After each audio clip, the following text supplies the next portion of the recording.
je vous propose maintenant, c'est... alors oui, je peux me présenter un petit peu.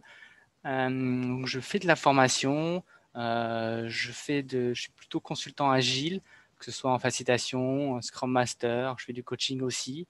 Donc voilà, n'hésitez pas à faire appel à moi, à discuter avec moi, je suis toujours ouvert, j'aime bien les questions, même les questions qui fâchent, et discuter et apprendre de discussions et faire des choses et arriver à vivre des aventures ensemble, dans des groupes. C'est pour ça que le côté Scrum Master m'intéresse beaucoup, mais pas que.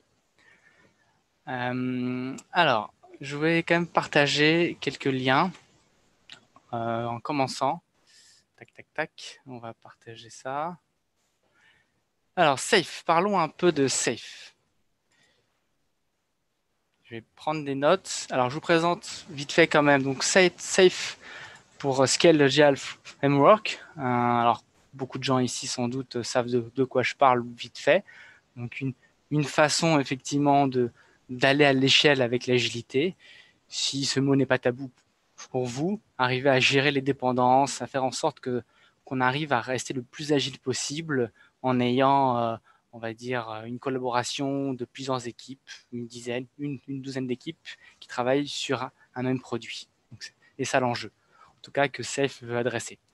Ça, c'est le site public de Safe qui est assez fourni, beaucoup de documentation, tout est en anglais, il y a pas mal de choses. Vous avez notamment un support aussi public et des vidéos. Voilà, donc ça, n'hésitez pas à aller faire un tour, même si on peut très vite être perdu.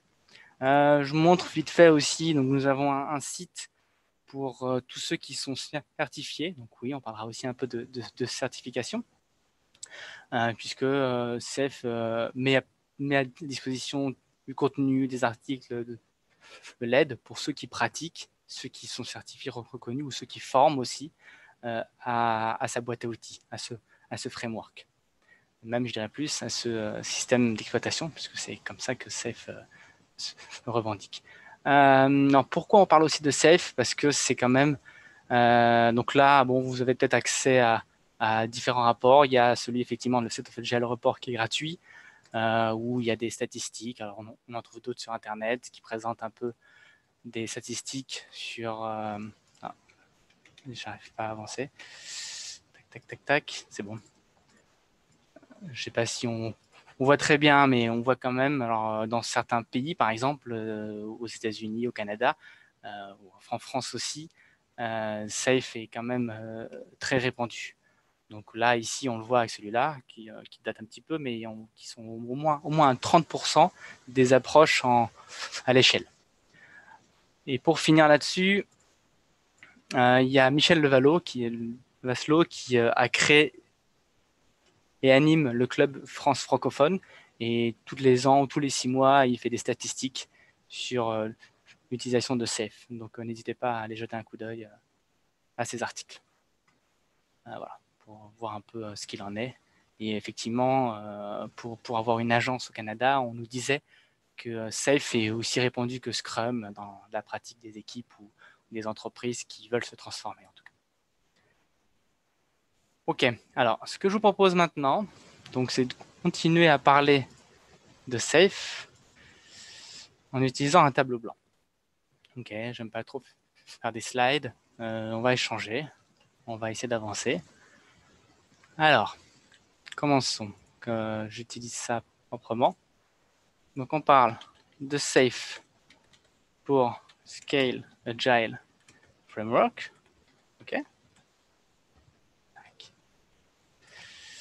Alors, une petite présentation. Je vous propose de faire ça en 4 parties. Une petite présentation, un petit overview, un petit tour des lieux de Safe.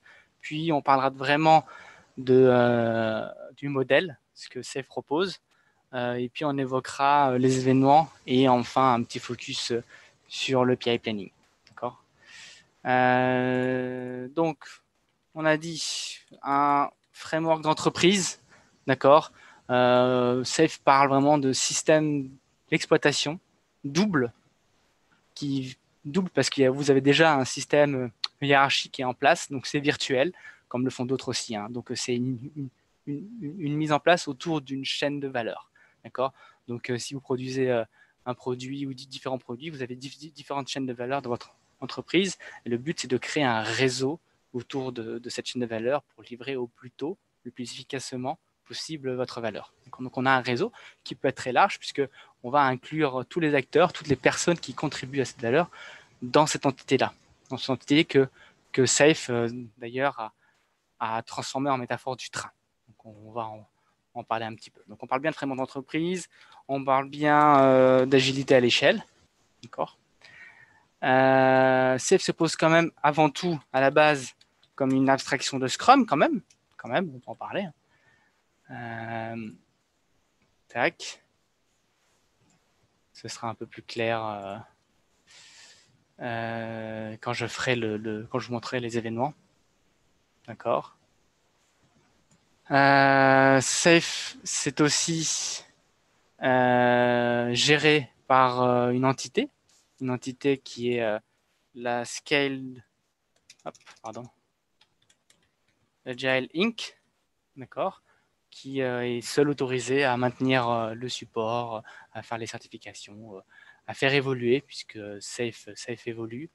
Donc j'ai parlé de certification, et Safe est désormais en version 5, qui est donc active depuis janvier, qui a été présenté à l'automne, avec des mises à jour, des retours sur le terrain. Ils construisent quelque chose, ils veulent en faire comme Scrum, en tout cas un framework réplicable, utiliser une boîte à outils, donc un peu comme Scrum, avec une version Chouari, et puis ensuite il faut l'ajuster en fonction de votre contexte. Alors je ne vais pas rentrer dans les détails, mais sachez que quand même Safe se repose sur 4 valeurs et 10 principes. Je vous invite à aller regarder, qui vont des postures de leadership, de management, à l'amélioration continue, à du feedback, à l'excellence opérationnelle, etc. Alors, Safe n'est pas adapté à tout déjà. Alors, certains diront que c'est adapté à rien du tout. C'est déjà pas nécessaire de faire du Safe si effectivement on n'a pas cet enjeu de gérer effectivement plusieurs équipes qui travaillent sur un même produit. D'accord. On parle vraiment d'avoir ces chaînes de valeur qui incluent de 5 à 125 personnes. D'accord, sur un même produit en fait. Ok. Comme toujours, on veut limiter les dépendances le plus possible.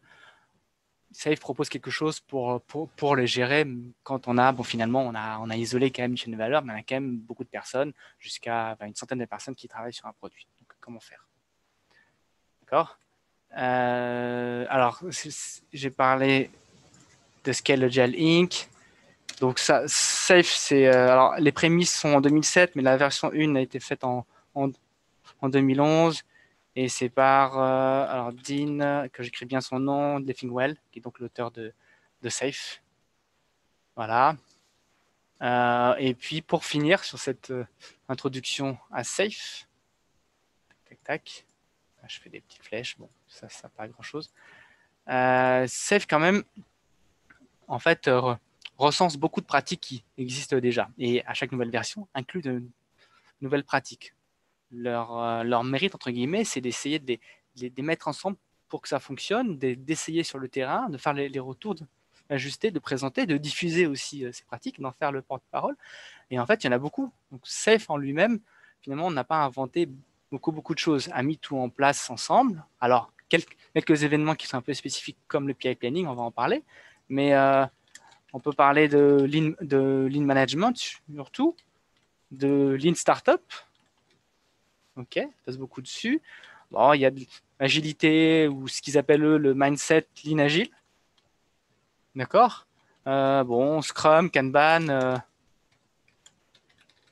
DevOps, tout ça, on en parle. Il y a même des modules dédiés quand ils forment effectivement les personnes qui veulent se lancer ou qui veulent maintenir un train safe.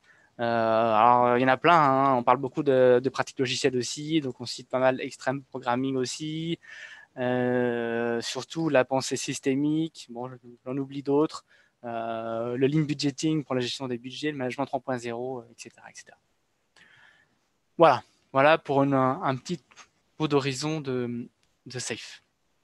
Ce que je vous propose maintenant, c'est de rentrer un peu plus dans le vif du sujet et de voir quel modèle, alors ce qu'il appelle maintenant le business agility, donc l'agilité métier, l'agilité business, quel est ce réseau, quel est ce modèle que Safe propose en parallèle du modèle actuel, hiérarchique et autres avec les postes. Donc, quels sont les événements, quels sont les rôles, quel est le découpage du travail que Safe propose pour arriver effectivement à gérer ces produits au mieux. Alors, on va faire un nouvel onglet. Alors, Safe, quand même, comme je le disais, est une abstraction à Scrum. Donc, remettons un petit peu Scrum. D'accord. Tout part d'une équipe avec un backlog. Hop. Tac. D'accord. Bon, je fais un petit backlog, donc ça va, c'est clair, un backlog. Tout ce qui est effectivement ce qu'on veut faire pour un produit. Un backlog, comme d'habitude. Un backlog qui est donc priorisé, qui se met à jour régulièrement, tout le temps, qui vit, qui est peu détaillé, sauf sur effectivement ce qui est le plus propriétaire et ce qui va ou ce qui est en train d'être fait. Bon, je ne détaille pas dessus. J'estime que Scrum est assez connu. Donc, avec un product owner, OK, comme d'habitude, une équipe Scrum. Donc là, je fais vite. Enfin, je fais vite. Au plus vite que je peux avec l'outil. Alors, on parle bien de feature team quand même dans Scrum. Donc, on part du paradigme d'équipes polyvalentes. Non seulement qui sont autonomes parce qu'elles ont toutes les compétences dans une équipe pour faire ce qu'elles doivent faire dans la fonctionnalité. Et le train en lui-même, donc si on prend toutes les équipes, est aussi autonome pour livrer sa chaîne de valeur, son produit. Et quand on parle vraiment de feature team, ça veut dire que n'importe quelle équipe peut prendre n'importe quelle fonctionnalité à développer pour le produit. D'accord.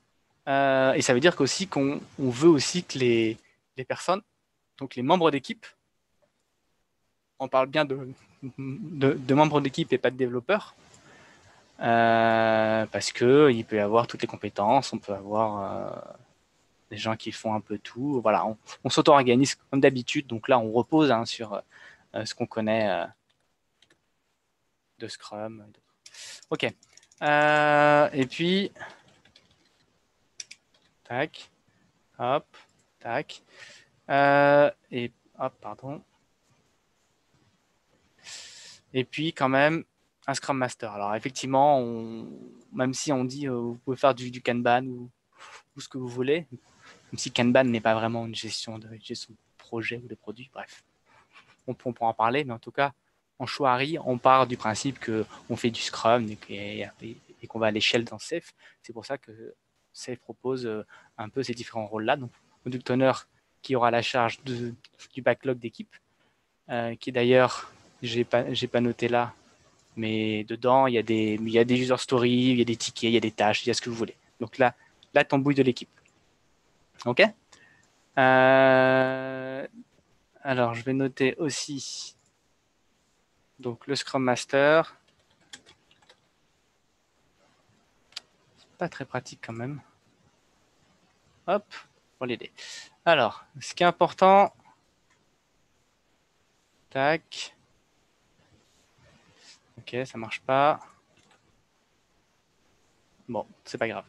Ce qui est important aussi, c'est que donc on a un incrément qu'on va livrer à la fin des sprints, si on fait des sprints, mais on va livrer un incrément, on va livrer des fonctionnalités. Et effectivement, l'enjeu, ça va être de se synchroniser et d'intégrer le travail de toutes les équipes. Donc ça, c'est effectivement un des gros enjeux que Safe adresse. Okay. Parce que la question, en effet, c'est que souvent, on n'a pas qu'une seule équipe. Donc on a beaucoup d'équipes. Ok. Alors, j'ai pas noté, mais donc là, sprint, 2 semaines, une semaine, ben de 1 à 4 semaines, comme le Scrum Guide dit. Voilà, faites comme vous savez faire. Avec des cycles plus courts, c'est toujours mieux. Tac. Voilà, je vais noter ça. Ok, parfait. Alors, ce qui se passe, c'est qu'en fait, ce qu'on va faire, c'est qu'on va pas livrer des user stories, on va livrer des fonctionnalités. Donc, ce qui est intéressant, c'est que comme dans effectivement les autres modèles à l'échelle, ou comme ce que vous faites si effectivement vous avez plusieurs équipes qui travaillent ensemble, on a un autre backlog, donc un backlog de features. Ok, d'accord. Voilà, tac. Donc là-dedans, on a des features. Donc lui, c'est un backlog unique. D'accord. On a un backlog, je mets ça en bleu pour montrer que c'est effectivement, hop. Ok, et en fait, ce qui va se passer, d'accord, c'est qu'on va avoir une personne ou plusieurs personnes, on va avoir un product management qui sera en charge de ce backlog de features. Ok. Donc, ils vont maintenir ce backlog de fonctionnalités à faire pour le produit. Donc, il peut y avoir une personne, il peut y en avoir plusieurs, ça peut être un groupe, d'accord. Mais ils ne seront pas les seuls à travailler dessus. Donc, il y aura les parties prenantes, il y a notamment tous les product owners, donc chaque product owner de chaque équipe qui sauront très bien ce qui se passe dedans, qui vont aider à prioriser, à ordonner. Mais c'est vraiment eux qui auront la charge de maintenir ce backlog-là. OK. Nous avons aussi, comme au rôle que vous avez aussi, mais un pendant un peu technique, que sont les architectes. D'accord, pour avoir une personne, plusieurs. OK. Euh, architecte système, architecte de solution, d'accord, qui vont aider à débroussailler, qui vont aider à macro-estimer s'il le faut, à voir la faisabilité. On peut aller chercher des développeurs pour ça aussi ou des membres d'équipe. D'accord. Et on continue sur l'abstraction. Donc nous avons aussi un facilitateur, une sorte de coach de proximité aussi, quelqu'un qui va être en charge de faire en sorte que ça se passe bien, que les événements, que le déroulé, que l'exécution de ce programme, puisqu'on va créer des programmes, on va faire des incréments de produits avec des programmes, bah, que tout se passe bien. D'accord. Alors, celui-là, on l'appelle le Release Train Engineer. D'accord. Donc, le RTE pour faire simple. Donc, c'est là, on entre dans la métaphore du train. Je vais le faire. Le train, c'est quoi? Le train, c'est ce qu'on appelle le train. Donc, dans le, hop, voir. Dans le texte, dans le jargon, c'est plutôt un Agile Release Train. ART, le train, ça représente en fait la capacité qu'on a à développer ce produit. Donc on est là, on développe une solution, un produit. Ça peut être plusieurs produits s'ils sont liés, mais c'est pour répondre à un besoin utilisateur. D'accord. Donc on a une cohérence de produit quand même. On est ordonné, c'est un flux de valeur sur le produit et on veut livrer la valeur le plus vite possible, le plus tôt possible. D'accord. Donc ce train, c'est en fait une capacité, donc c'est l'ensemble des équipes, il y a peut-être une dizaine d'équipes, ce qui représente le train-là, et on va maintenir et livrer ce produit. D'accord. Donc pour cela, on va détailler des features. Alors pour être précis, il y a même un troisième backlog et c'est le dernier. Voilà, bon, c'est ce qu'on voit souvent aussi quand effectivement on a ce management de produits. On va avoir un backlog d'épiques. Donc le sens épique en safe, c'est vraiment les macros étapes fonctionnelles Donc, c'est vraiment quelque chose qui n'a pas forcément de fin. Alors, ce que j'aime bien citer comme exemple, c'est imaginons que j'ai un train qui gère une valeur, qui gère un produit qui est une armure pour aller combattre. D'accord? Donc, on gère cette armure, on répond à un besoin utilisateur qui est de se protéger et de combattre. D'accord? Ce que je vais faire, c'est que en mes épiques, ça va être le casque, le haubert, le plastron, les bottes, etc. Donc ça peut ne jamais finir. On peut construire des bottes tout le temps. Les fonctionnalités, donc les features, ça va être euh, le casque à panache, le haubert de guerre, quelque chose qui a un début et une fin, qu'on va livrer, qui va être utilisé, qui va nous apporter de l'argent. On va avoir du feedback. Et les US, ça va être ce découpage découpage fonctionnel qu'on ne va pas exploiter tel quel, mais qui vont former une fonctionnalité qu'on va exploiter. Donc ça peut être la visière du casque à Aubert, ça peut être quelque chose. Donc c'est l'élément, j'ai envie de dire, c'est la tambouille de l'équipe. L'équipe, elle prend une fonctionnalité, elle s'engage à la développer, elle la découpe en user story ou en ce qu'elle veut, et elle s'engage à livrer ça. OK. Je vais faire la flèche. Donc, en général, effectivement, on décompose les épiques en features qu'on décompose en user story. Mais on peut effectivement rajouter des tâches d'amélioration, des bugs, voilà, il y a plein de choses. Ces backlogs-là, ils vont vivre. OK, alors j'ai parlé de cet incrément. Donc, comme à l'abstraction un peu des sprints, ce qu'on va faire, c'est qu'on va faire des incréments de produits. Donc, en fait, hop,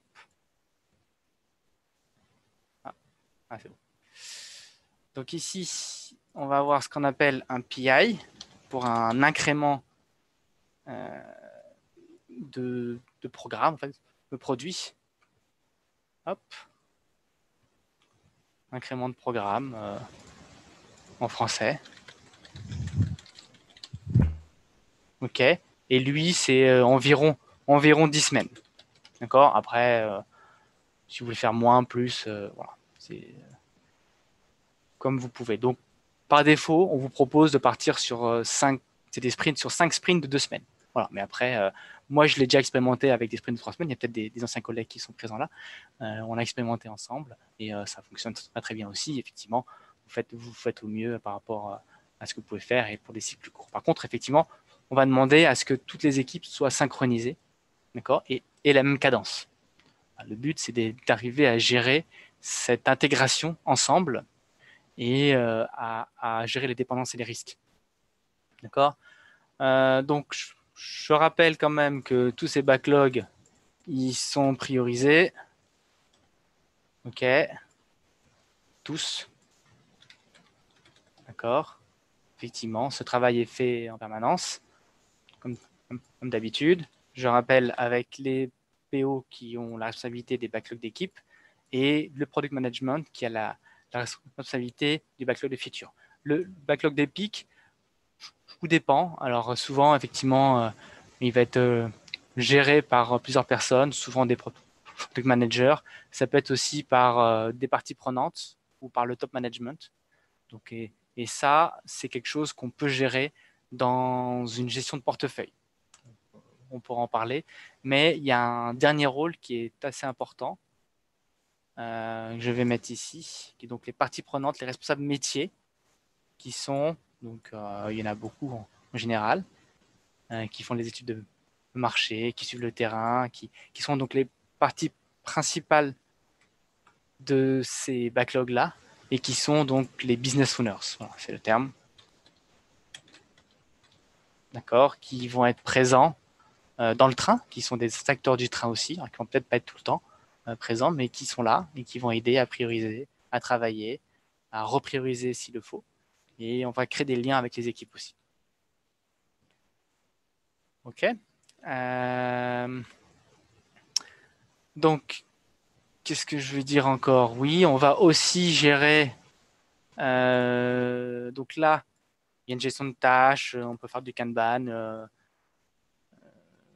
En fait, c'est comme on veut, mais comme dans Scrum, on peut le faire. Pareil ici, on va gérer un Kanban entre les nouvelles idées de fonctionnalités, les fonctionnalités qui sont presque prêtes, celles qui sont prêtes, celles qui sont, ça y est, prêtes à être implémentées, celles qui sont déjà en production, celles qui sont actives en production, etc. Donc, on va gérer un flux de valeurs et on va gérer une roadmap aussi. D'accord? Ok. Et c'est pareil pour les épiques ici. Voilà, quelques mots quand même sur cette intégration. Donc, on va intégrer au plus tôt. Alors, il y a une misconception que j'entends souvent, c'est que Ceph n'est pas agile parce qu'on ne livre que toutes les 10 semaines ou les 3 mois. Ce qui est faux parce que, alors effectivement, à l'échelle, quand on est 10 équipes, si on ne peut pas s'empêcher d'avoir 10 équipes qui travaillent ensemble, ben, on a plus d'inertie, on a plus de choses à voir. Non, ce qu'on veut, c'est Safe promeut une seule branche de production où on va livrer le plus tôt possible tout ce qui est prêt. Une US est prête, on la livre. Elle n'est juste pas activée en production. D'accord? Donc, on va faire ça. Et le but, c'est que effectivement, ce soit les business owners qui sont à droite qui activent la fonctionnalité en production quand ils en ont besoin. Donc, une fois que c'est validé, c'est en production. C'est déjà longtemps que les user stories sont intégrées au code de prod. Et puis, maintenant que la fonctionnalité est finie, elle a été testée, démontrée. Donc, on va gérer des définitions du fini aussi à tous les niveaux, hein, user story, feature, et Epic aussi, au besoin. Et une fois qu'ils le décident, les business owners vont activer la fonctionnalité en production. Donc, on va faire du feature toggling, des choses comme ça à ce niveau-là. OK. Et puis, pour finir, donc ça, c'est Safe de base. Donc, c'est ce que propose Safe et son modèle. On travaille comme ça. Donc, c'est tous les acteurs d'un train. Ça peut aller atteindre une centaine de personnes, divisées en plusieurs équipes, puis avoir effectivement des personnes, donc d'autres rôles qui s'occupent soit du backlog de features, soit des architectes qui aident aussi à ce qu'on ait une architecture émergente et en même temps une cohérence du SI, avoir un RTE qui aide à ce que ça se passe bien. Et on peut avoir aussi des experts qui ne sont pas dans les équipes et qui viennent aider. Donc, tout ça, c'est des acteurs du train, c'est le train, c'est cette capacité-là. Ce train, on peut piloter avec du budget. Par exemple, si on a plusieurs trains, on va grossir ou diminuer les capacités des trains en fonction de ce qu'on veut exploiter. J'ai 15 produits, peut-être un produit qui monte en puissance, alors je vais augmenter la capacité de mon train, donc je vais lui allouer plus de budget. Donc tout ça, ça peut être fait avec une gestion de portefeuille. Donc on peut rajouter une gestion de portefeuille après, une fois qu'on est rodé et qu'on a le besoin, ou on peut aussi ajouter un système, une gestion pour les grands systèmes. Donc Ceph prévoit ça aussi, mais ensuite, ce n'est pas au démarrage, mais c'est par exemple, si je n'ai pas 100 personnes qui créent un produit, mais j'ai 1000 personnes, peut-être pour faire un avion, peut-être pour faire une suite logicielle, j'ai 1000 personnes qui travaillent sur une seule cohérence fonctionnelle. Et donc là, ce que Ceph propose, c'est de faire artificiellement un train de train. Voilà. Donc ça, c'est une possibilité qui existe. Donc, je ne vais pas la détailler là, c'est un détail entre guillemets, parce que c'est effectivement quelque chose qu'on apprend et qu'on voit par la suite. OK, donc je crois que j'ai présenté un peu. Donc là, je vais le noter quand même, parce que c'est activation à la demande des fonctionnalités. C'est vraiment ce qu'on veut. C'est le Graal. Le Graal dans Safe. Activation en production. OK. Voilà. J'ai fait un petit tour. Il y aura peut-être des questions. Il manque peut-être des choses là-dedans, mais j'ai brossé grosso modo ce qu'on entend par le modèle, l'agilité business en tout cas, que sous-tend Safe dans son organisation. OK. Je vous propose de parler un petit peu des événements. Les événements que propose Safe comme abstraction à Scrum. Donc vous allez le voir. J'insiste un peu là-dessus parce que voilà, c'est pas non plus extraordinaire. Voilà, il se base aussi sur ce qu'on sait de Scrum et qui marche bien. Je vais réécrire en vitesse les événements de Scrum. Donc sprint planning, ok, pour la planification de sprint, d'itération, d'accord. On fait les daily Scrum pour se synchroniser, s'aligner tous les jours entre membres d'équipe, ok. On peut faire de l'affinage. Ok, on y fait évocation maintenant dans le Scrum Guide. Affinage de backlog. Ok, comme vous voulez, une fois par semaine, comme vous pouvez. C'est important de faire vivre ce backlog en permanence. Puis, on va faire une revue de sprint qui inclut donc une démo. Très bien. Et puis, une rétrospective. Ok, pour s'améliorer. Donc, on a l'illustration du PDCA ou de la roue de Deming, tel que Scrum l'a mis en place de façon efficace. Ok. Je n'ai rien oublié, je pense. Tac. Ok. Bon, à peu près. Hein. Pardonnez-moi si je vais un petit peu vite là-dessus. Parlons maintenant de Safe. Donc Safe a aussi effectivement son événement de planification avec toutes les équipes qu'on appelle le PI Planning. Pardon. Ok. A son événement aussi de synchronisation.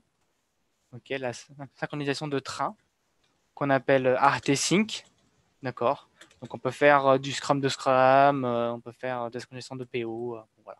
C'est une synchronisation qu'on va faire idéalement une à deux fois par semaine. D'accord. Bah, on va faire de l'affinage aussi. Hein. On fait pas mal d'affinage. Les backlogs, il faut les affiner. Donc, que ce soit l'affinage de backlog d'équipe, on ça dans Scrum, mais l'affinage du backlog de feature ou du backlog d'épique, on va faire vivre un peu tout ça. On va faire ce qu'on appelle des systèmes démos.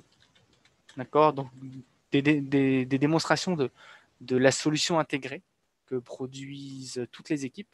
Donc, ça, idéalement, on va en faire à chaque sprint. À chaque sprint, on fait une démonstration intégrée et on en fait aussi à la fin de l'incrément de programme. D'accord. Et puis, on va faire un événement ici qui s'appelle Inspect and Adapt, où on va faire aussi une démo, où on va faire une rétrospective du système. On va calculer des indicateurs si on en a besoin. Voilà. Grosso modo. Tac. Donc, voici cette abstraction d'événements que propose Safe pour gérer une montée à l'échelle de plusieurs équipes dans un même produit. Donc, ce qui fait que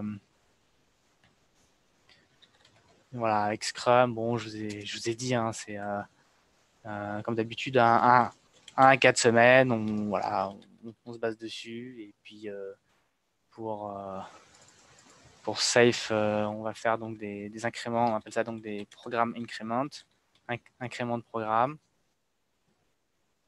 Ok, et puis donc je vous l'ai dit, hein, c'est environ 10 semaines. Okay, et puis en boucle, pareil. On a effectivement une plus grande inertie.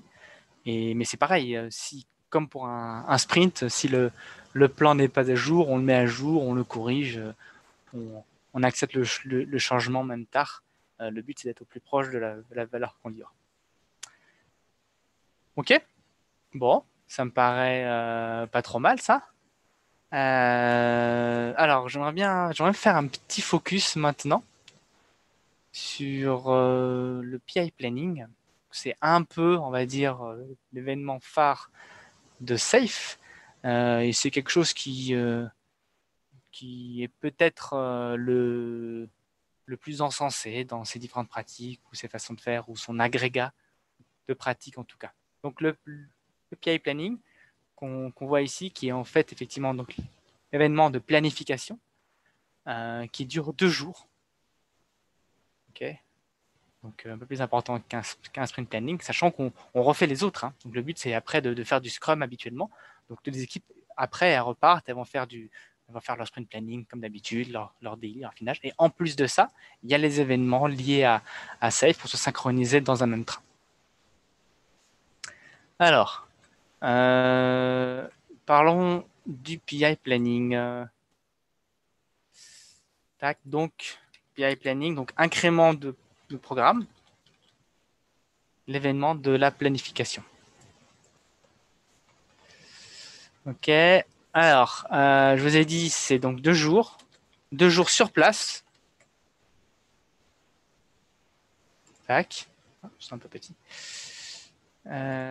C'est important. Et surtout, on a vraiment tout le monde. Okay, on veut que tous les acteurs du train, donc toute cette capacité de train, les 100, 125 personnes, ou les 50 si vous avez un petit train, on veut que tout le monde soit là. D'accord. C'est vraiment, j'ai parlé des 4 valeurs au début de SAFe, donc la transparence, la qualité intrinsèque, l'alignement et l'exécution du programme, ou l'excellence opérationnelle. Bref, donc une de ces 4 valeurs, l'alignement, et le PI planning incarne cet alignement-là. Vraiment de faire en sorte que on se parle, on fait du face-à-face, comme effectivement un des principes du manifeste agile. Bon, voilà, tout le monde soit là. Donc, ça nécessite un peu de logistique, ça nécessite d'organisation. C'est pour ça qu'aussi que le RTE, hop, que j'avais mis ici, va aider les Scrum Masters notamment, ou des managers autres, etc., à faire en sorte que ça se passe bien. Donc, tout le monde. OK. Donc, tous les acteurs, tous les membres du train, donc tout le monde, les experts aussi, même si tout le monde ne peut pas être disponible les 2 jours, on va avoir des créneaux pour que les gens puissent voir un peu tout le monde, se parler, voir les problèmes, régler les choses entre nous, boire un coup ensemble s'il faut, etc. Donc c'est important. Donc, toute la puissance du face-à-face, même si là on l'a vu avec les contraintes actuelles, c'était pas évident, et donc il y a effectivement, on a proposé de faire des sessions à distance, avec les désagréments que cela entraîne. Qu'est-ce qu'on a en entrée? Alors, tac, je vais séparer un peu de cet événement qui est un peu particulier, qui dure 2 jours, qui est assez intense. Tout le monde est présent, donc ça peut être un peu chaotique, surtout les premières fois. On a en entrée, on va retrouver, alors je vais remettre le backlog de fonctionnalités. Donc vous rappelez ces fonctionnalités qui sont à faire pour le produit, qui vont suivre donc des étapes qui seront nouvelles à faire, prêtes, etc. D'accord. Et qui vont être gérées notamment par les product managers, puis décortiquées par un ensemble de personnes pour qu'elles soient prêtes. Et on va prendre les fonctionnalités les plus prioritaires, donc celles qu'il faut travailler maintenant. Donc comme pour un backlog en Scrum, on va prendre le haut, donc le top du panier de ce backlog. Donc on va prendre en fonction de la capacité du train, les 10 fonctionnalités, les 10 features prêtes, prioritaires. Okay, ou 12 ou 8 en fonction de la capacité de votre train. D'accord. Donc ça, c'est vraiment ce qu'on va avoir en entrée. Donc la logistique, tout le monde. On va... Ah, pardon. Tac. On va aussi parler de roadmap. On va générer de la vision ensemble. Donc on va discuter. Comme on est tous présents, on va profiter de ce moment pour être aligné le plus possible. Donc il y aura des top managers qui seront présents, l'architecte en entreprise qui peut être présent aussi, voilà, pour qu'on s'aligne le plus possible, qu'on donne de la visibilité, qu'on donne du sens aussi à ce qu'on fait. Pourquoi ces features vont être faites? Donc on a les feature managers qui seront là, d'autres personnes qui vont expliquer à tout le monde ce qu'on fait et pourquoi on le fait. Voilà. En sortie, donc, tac. On va avoir un tableau de suivi. D'accord. Donc, hop. Donc, on va générer ce qu'on appelle un programme board. Donc, en fonction du nombre d'équipes que vous avez. Ok, très bien.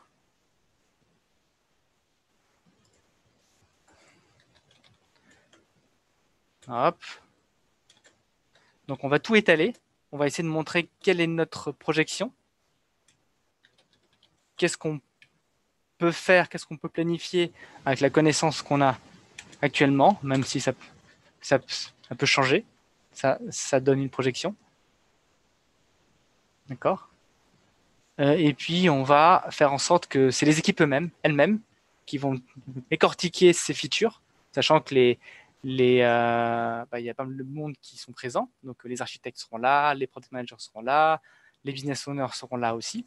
Donc, on va laisser les équipes travailler et elles vont discuter entre elles, faire des trade-offs, décortiquer pour arriver à s'engager sur ces features-là, pour qu'un maximum de features prêtes prioritaires soient faites. Peut-être qu'elles vont dire ah ben vous nous avez préparé 10, mais en fait on va aller en piocher 2 autres de plus, parce qu'on a encore un peu de capacité, très bien. Ou inversement, on va dire ben non, ou celle-là n'est pas prête, ou il y a des risques, etc. Donc on va travailler ensemble, on va itérer, donc on va créer ce tableau avec au moins 2 itérations. Et puis donc ce qui va figurer là-dessus, ça va être donc les fonctionnalités.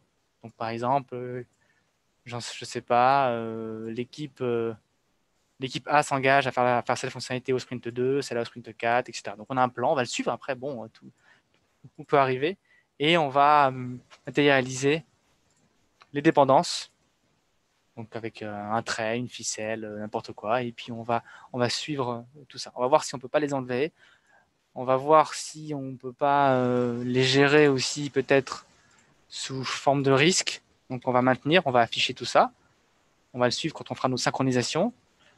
Ce tableau-là, il vit, il est affiché en permanence à côté des équipes. Et surtout, on va aussi générer des objectifs. D'accord, comme dans Scrum où on a un objectif de sprint, là, on va faire l'engagement sur des objectifs du PI. Bien sûr, on veut livrer le plus de features possible.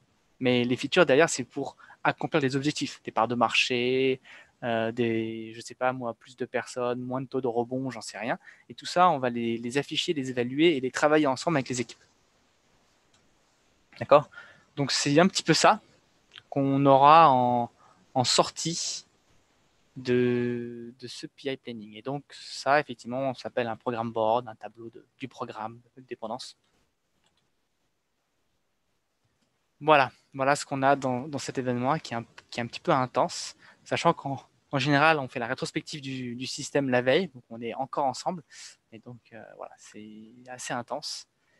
Voilà, donc c'est à peu près ce que je voulais vous dire en 45 minutes, sachant que j'ai laissé un peu de temps pour les questions. J'ai fait un petit peu vite, j'ai sans doute oublié des choses, il y a plein de détails qu'on peut voir. Après, de toute façon, Safe se base sur beaucoup de choses qui existent déjà. D'ailleurs, avec la version 5, la grande nouveauté, c'est inclure tout ce qui est design sprint, design system, design thinking, un peu plus en avant, et l'agilité un peu plus élargie avec les ressources humaines et autres. Il y a un peu de remaniement, il y a quelques modifications mineures, mais voici principalement. Ok. Est-ce qu'il y a des questions? Alors, est-ce que j'ai été clair? Est-ce que j'entends personne? Eric, est-ce que tu es par là? Je vais Oui, je aller suis là, voir. je suis là. Ok. Je scrute. Je suis aussi sur YouTube parce qu'il y a quelques personnes sur YouTube. Ah, Voilà. on n'a pas de questions? Bon. S'il y en a une là qui vient d'arriver, hein, ça y est, ça arrive, les questions. Ah. Tu veux que je te les lise ou tu veux les lire? Ouais, attends, ouais, je vais l'afficher, mais. Alors, Fred qui pose la question. Donc, par curiosité, il y a quoi comme différence entre Safe 5 et son itération précédente? Ce sont des grosses différences? Ah bah c'est un peu ce que je viens de dire. Donc il y a un remaniement, bon, comme d'habitude, des formations avec des nouvelles formations. Il y a des nouvelles formations de 3 jours qui sont apparues. Mais principalement dans ce modèle, donc il y a un remaniement du modèle avec la big picture, dans le sens où maintenant on a une cohésion d'ensemble qui s'appelle Business Agility. Voilà, donc c'est ce qu'on veut, c'est le modèle. Et il a un nouveau nom, donc Business Agility. Il y a toujours les compétences clés de l'entreprise qui propose, l'entreprise Lean Agile qui propose, qui ont un petit peu été remaniées. Donc en 7 compétences clés avec quelques nouvelles, quelques rassemblements et quelques nouvelles. Donc il y a comme je le disais, un peu plus de design thinking qui est apparu. On a renommé les objectifs stretch. Bon, il y a des petits trucs un petit peu mineurs après qui sont apparus. Et dans la formation, ils ont changé 2, 3 choses. Ils ont dégrossi un peu la formation Leading Safe. Bon, voilà. Et puis, ils commencent à faire quelques traductions. Bon, il y a un certain nombre de petites choses là-dessus. Voilà. Mais les 2 grosses différences, c'est plutôt ça. Il y a un nouveau assessment, un nouveau bilan aussi pour évaluer un peu sur toutes ces compétences clés où on en est actuellement. Donc, ils proposent ça. Bon, voilà, je ne sais pas si j'ai tout en tête, mais c'est à peu près les principales nouveautés. Et du coup, Anthony pose la question, et les clients finaux dans tout ça? Je ne les Ouais, vois, c'est la question. je ne les vois pas dans D'ailleurs, l'organisation, ouais, sur ton premier dessin. exactement. Donc, c'est d'ailleurs, alors tu parles sans doute du gros schéma, ce qu'on a appelé après la big picture qui est présent sur le site. Donc, c'est aussi une grosses critiques qu'on fait à SAFE là-dessus, où on a en fait ce qui représente le client, c'est les proxys, c'est les business owners, donc c'est les parties prenantes qui représentent les utilisateurs finaux. Eux, ils font partie du train, ils sont là, avec comme je disais, avec Safe 5, on rajoute des pratiques qui sont centrées sur le client, donc customer centric. Donc, on va plutôt diffuser des pratiques liées à cette maturité du produit, des journées map, empathy map, d'autres choses comme ça, qu'on propose un petit peu plus, notamment par des formations avec des mises en pratique. Mais non, en fait, on s'arrête à cette notion de business owners, pour moi, dans cette organisation-là, tel que Safe le propose. Après, bah, à nous d'aller inclure le plus possible. De toute façon, c'est à charge de ce product management. Comme un PO a ses parties prenantes, à lui d'aller chercher plutôt ses utilisateurs finaux, comme en Scrum. Quand on peut le voir, c'est super. Là, c'est pareil. On va pousser effectivement dans Safe à ce que les product managers qui vont faire vivre à la fois cette liste de features ou cette liste d'épiques aussi, d'aller chercher les business owners et les utilisateurs finaux après. Voilà. Mais effectivement, il n'y a pas plus d'indications que ça dans ce modèle safe. Bon, je ne sais pas si c'est tout clair, mais bon, j'ai envie de dire c'est un peu pareil dans Scrum aussi, mais on a un peu plus effectivement d'inertie et de taille, etc. Donc effectivement, les PO ici, ils ont moins de responsabilités que dans Scrum puisqu'ils sont déchargés un petit peu par rapport à ce product management, mais qu'on voit dans beaucoup d'autres structures aussi. Une question de David, du coup. Quel est l'apport de Safe que n'apporte pas déjà des pratiques existantes? J'ai l'impression qu'il s'agit d'un package de pratiques poussées dans un marketing puissant autour. Il y a du vrai, là, des pratiques existantes, c'est un package. Il y a un marketing puissant autour, oui. Il y a des itérations qu'il faut qu'ils essayent de faire en sorte que ça se combine bien, ça s'adapte à la plupart des contraintes ou des environnements qu'on rencontre, puisqu'on veut en faire effectivement une boîte à outils réplicable. Et l'apport de Safe, bah, mine, mine de rien, le premier apport, entre guillemets, c'est de rassurer les entreprises. C'est de se dire putain, une entreprise pas du tout agile, qui voit ça d'un mauvais œil, qui n'arrive pas à y rentrer, peut peut-être y rentrer par Safe. Peut-être. Voilà, pourquoi pas. Donc il peut y avoir du bien là-dedans. Ça apporte ça. Ensuite, bon, il y a plein de choses que j'aime pas non plus, mais bon, c'est pas le sujet là. Mais ce que j'aime bien aussi, c'est que il y a quand même même s'il y avait du marketing et du business derrière, comme la question le dit, il y a quand même toute une poussée vers des formations, se documenter, faire de la veille, essayer de se parler. On apprend pas mal de choses, ils produisent pas mal de vidéos, de documentation aussi, même si ça peut être dogmatique et que ça peut masquer le fait de se poser les bonnes questions. En tout cas, ça apporte pas mal de réponses à ce niveau-là. Et il y a un travail de tri, d'expérimentation. Ça rassure, quoi. Bon, voilà. Alors, Alors, il y a plein d'autres questions, du coup. Alors, Anne-France bah Barbou, Anne-France, salut Anne-France. oui. Comment se fait l'adoption au changement? Il se décide à quel niveau? L'adaptation au changement, Mhm. donc il se déroule à tout nouveau. Donc c'est une des 7 compétences clés de SAFe, c'est vraiment le leadership, qu'on va développer. Donc là, je l'ai pas montré, mais SAFe propose un circuit d'implémentation, on appelle la roadmap d'implémentation SAFe, où on propose plusieurs étapes avec toujours pareil, on essaye, on apprend, on se forme, on regarde est-ce que ça fait pour nous, on avance. Donc, ce que propose SAFe, c'est de commencer à former les leaders ou les managers ou ceux qui auront plus leviers pour aider au changement. Ça peut être les directeurs, ça peut être les early adopters. Et puis, on essaye avec peut-être à évaluer une première chaîne de valeur, une première équipe, on essaime, on continue, donc on avance. C'est ce qu'ils proposent avec leur circuit d'implémentation, qui est donc agrémenté de formations diverses et variées, puisque ça propose maintenant des certifications sur plein de thèmes différents, que ce soit le product management, que ce soit DevOps, que ce soit l'agilité dans les équipes, etc. Dans CEF, on cite beaucoup Kotter, donc effectivement, avec les 10 étapes de Kotter.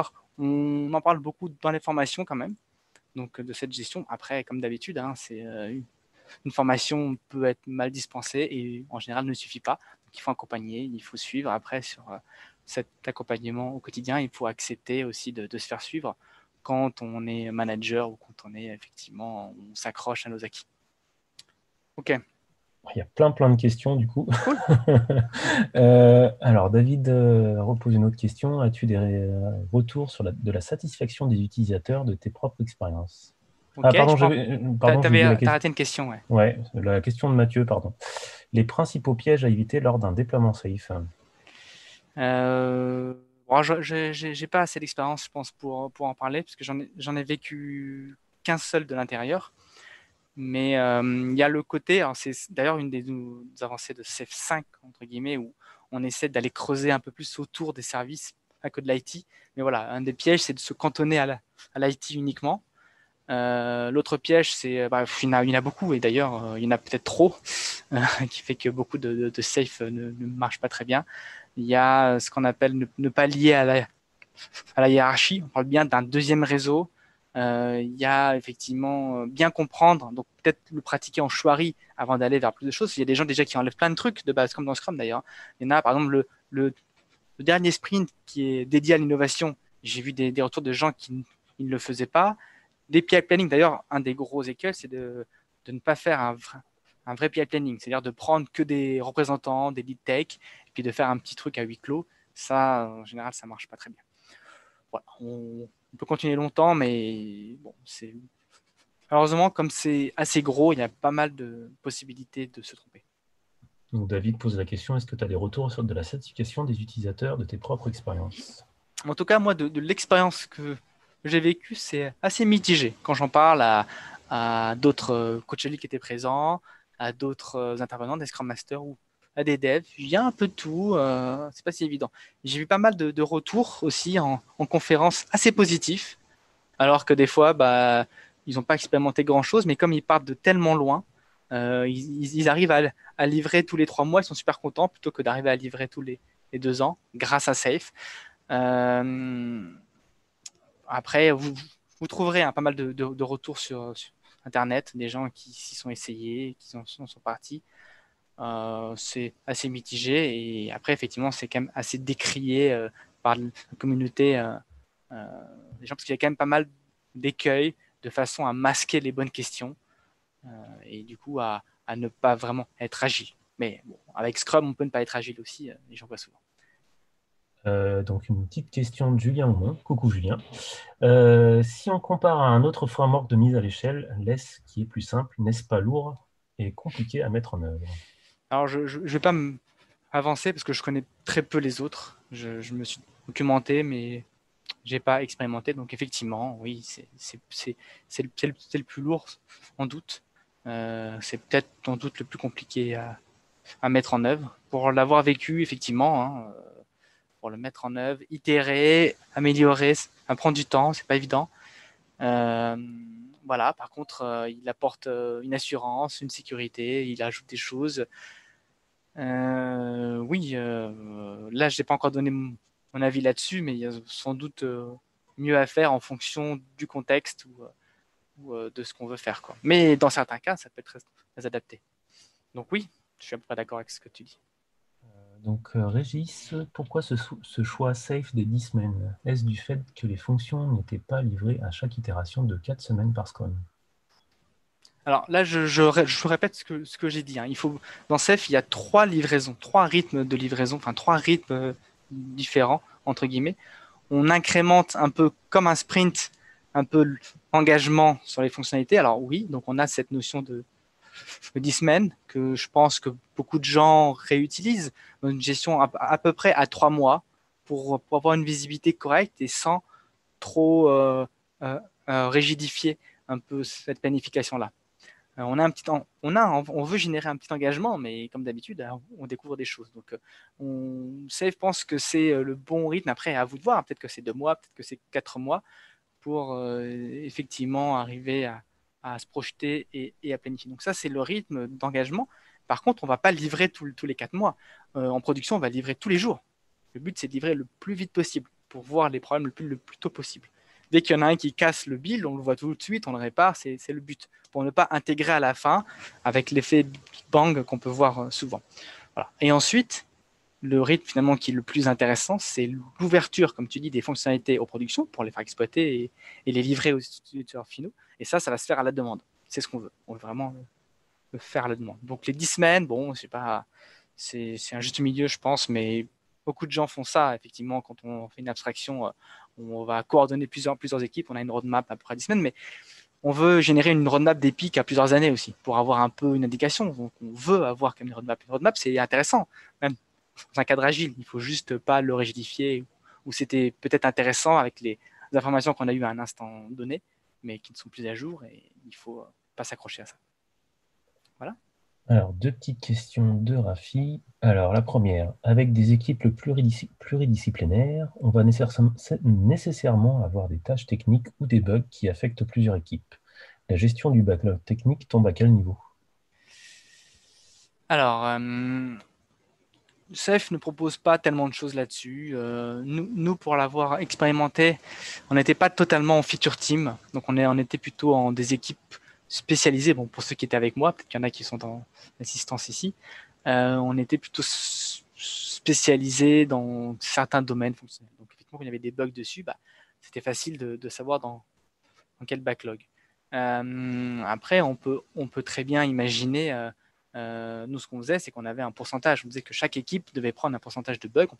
On peut imaginer un référentiel commun de bugs, et puis chaque équipe s'engage à faire une partie de leur capacité du sprint pour avancer sur ces bugs-là. La répartition, Ceph ne dit pas grand-chose dessus, donc à nous de faire au mieux. Est-ce qu'il y a des compétences qui sont plus intéressantes là, à développer d'ailleurs, qui ne sont pas présentes là et donc il faut développer. Donc, est-ce qu'on va faire travailler les équipes ensemble? Bon, pourquoi pas. Mais le but, c'est quand même d'avoir des équipes le plus autonomes dessus. Donc, on va quand même mettre beaucoup d'actions à diffuser ces compétences pour rendre les équipes autonomes le plus possible et essayer de livrer le plus de qualité possible pour avoir le moins de bugs, bon, comme d'habitude. Hein. C'est une des 4 valeurs de Ceph, la qualité embarquée, la qualité intrinsèque. Deuxième question de Rafi. L'étape d'observation et d'adaptation semble être poussée au niveau feature. Est-ce que le rôle du product owner ressemble plus à un coordinateur de projet, donc moins l'accent sur l'analyse du client et plus axé vers la livraison des features demandées par les product managers? Ouais, c'est. Je ne veux pas dire que c'est faux. Effectivement, le product owner perd un peu de sa substance au sein de Ceph. Donc, c'est effectivement un rôle que j'aime pas beaucoup. Même si, en fait, il va participer à beaucoup de choses que fait le product manager.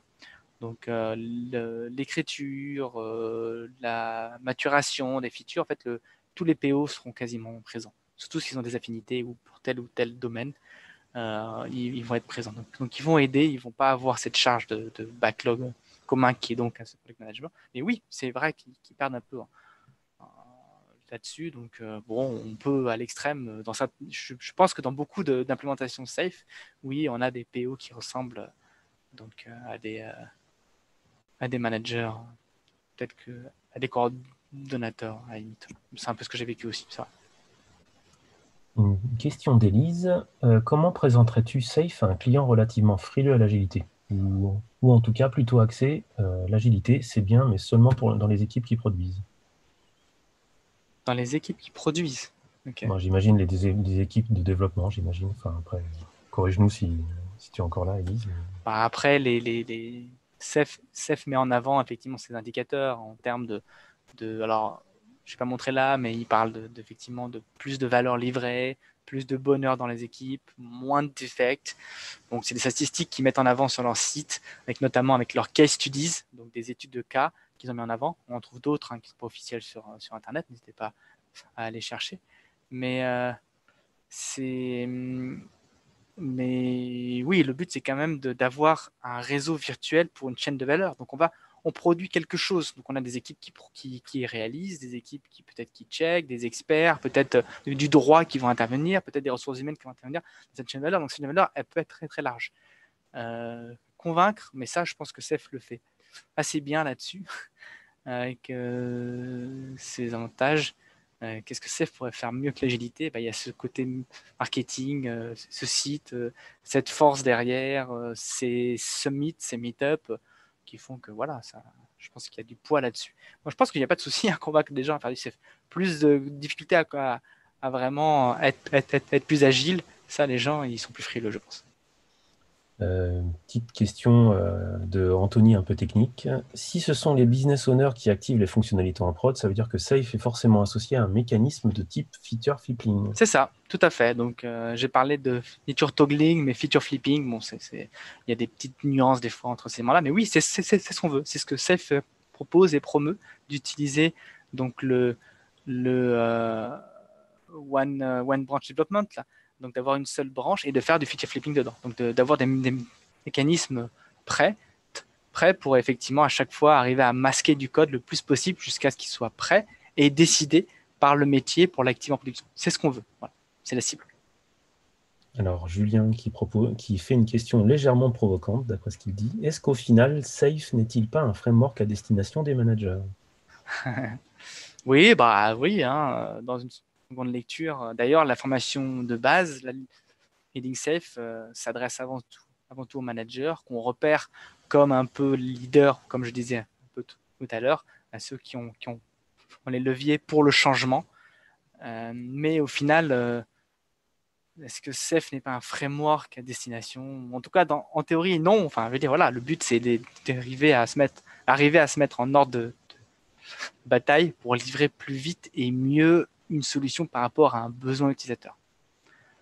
Après, il y a tellement d'implémentations, tellement de cas que c'est un peu compliqué pour dire qu'est-ce qui est plus une décision des managers que les autres.